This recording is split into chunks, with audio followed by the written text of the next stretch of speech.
អាយដាមអ៊ុំរាត្រីអភិបាលនៃគណៈអភិបាលខេត្តបន្ទាយមានជ័យបានណែនាំដល់មន្ត្រីក្រមអាវ៉ាតត្រូវការបំពេញការងាររបស់ផ្នែកនីមួយៗ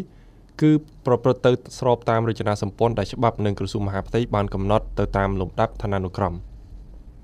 ពាក់ព័ន្ធទៅនឹងការផ្តល់សេវាសាធារណៈជូនដល់ប្រជាពលរដ្ឋបាទដល់អាយដាមបាទជំរុញទៅដល់មន្ត្រីក្រមអាវ៉ាតបាទជាពិសេសអង្គភាពច្រកចេញចូលតែមួយសម្ដៅធ្វើយ៉ាងណាផ្ដល់សេវាសាធារណៈជូនដល់ប្រជាពលរដ្ឋឲ្យបានល្អប្រសើរប្រកបដោយប្រសិទ្ធភាពលឿនរហ័សទាន់ចិត្តអាយដាមអ៊ុំរាត្រីអភិបាលខេត្តបានមានប្រសាសន៍ថាណែនាំបាទក្នុងឱកាសអញ្ជើញជាអធិបតីភាពប្រកាសចូលកាន់មុខតំណែងជានាយករដ្ឋបាលខេត្តប្រធានអង្គភាពបាទនាយករងទីចាត់ការនិងប្រធានអនុប្រធានការិយាល័យសាលាខេត្តបន្ទាយមានជ័យដែលមានការចូលរួមជាអធិបតីភាពអាយដាមផ្លែវ៉ារីប្រធានក្រុមប្រឹក្សាខេត្តអាយដាមសមាជិកក្រុមប្រឹក្សាខេត្តគណៈអភិបាលរងខេត្តមន្ត្រីរាជការក្រមអាវ៉ាតបាទប្រពធ្វើនៅសាលប្រជុំកសាលាខេត្តបន្ទាយមានជ័យនាព្រឹកថ្ងៃទី29ខែមិថុនាឆ្នាំ2026បាទក្នុងការនោះអាយដាមអ៊ុំរាត្រីក៏បានបញ្ជាក់ថា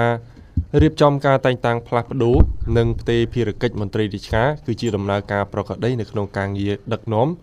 គ្រប់គ្រងមន្ត្រីរាជការដើម្បីឲ្យបំពេញតួនាទីភារកិច្ចក៏ដូចជាការងារប្រចាំថ្ងៃប្រកបដោយគុណភាពនិងស័ក្តិសិទ្ធិភាពដោយអនុលោមតាមច្បាប់ស្តីអំពីការគ្រប់គ្រងរដ្ឋបាលរាជធានីខេត្តក្រុងស្រុកខណ្ឌនិងលិខិតបទដ្ឋានគតិយុត្តពាក់ព័ន្ធនានាជាធរមានក្នុងគោលបំណងដើម្បីលើកកម្ពស់ប្រសិទ្ធភាពនិងប្រសិទ្ធផលនៃការបំពេញតួនាទីភារកិច្ចការដឹកនាំគ្រប់គ្រងមន្ត្រីរាជការបុគ្គលិករបស់រាជរដ្ឋាភិបាលនិងជាពិសេសនៅរដ្ឋបាលថ្នាក់ក្រោមជាតិជាមួយគ្នានោះអាយដាមក៏បានធ្វើការណែនាំផ្ដាំផ្ញើនៅកិច្ចការសំខាន់មួយចំនួនដែលនឹងត្រូវបន្តយកចិត្តទុកដាក់អនុវត្តឲ្យបានល្អខ្ជាប់ខ្ជួន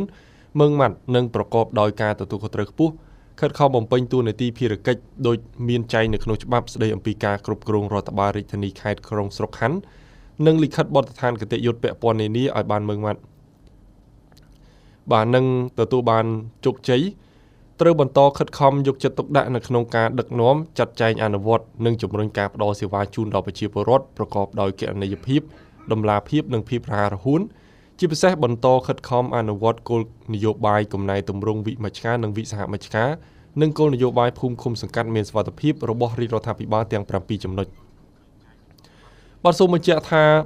លោកឈឿនសូរិយាប្រធានអង្គភាពច្រកចេញចូលតែមួយត្រូវបានតែងតាំងជានាយករងរដ្ឋបាលខេត្ត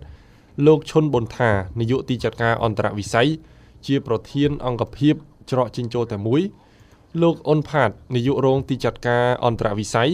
ជានាយកទីចាត់ការអន្តរវិស័យលោកគុណសុគន្ធប្រធានការិយាល័យសេដ្ឋកិច្ចនិងសង្គមកិច្ចជានាយករងទីចាត់ការអន្តរវិស័យលោកពេជ្រតារាអនុប្រធានការិយាល័យគណនេយ្យជានាយករងទីចាត់ការហិរញ្ញវត្ថុរួមនឹងប្រធានអនុប្រធានចំនួន8រូបផ្សេងទៀត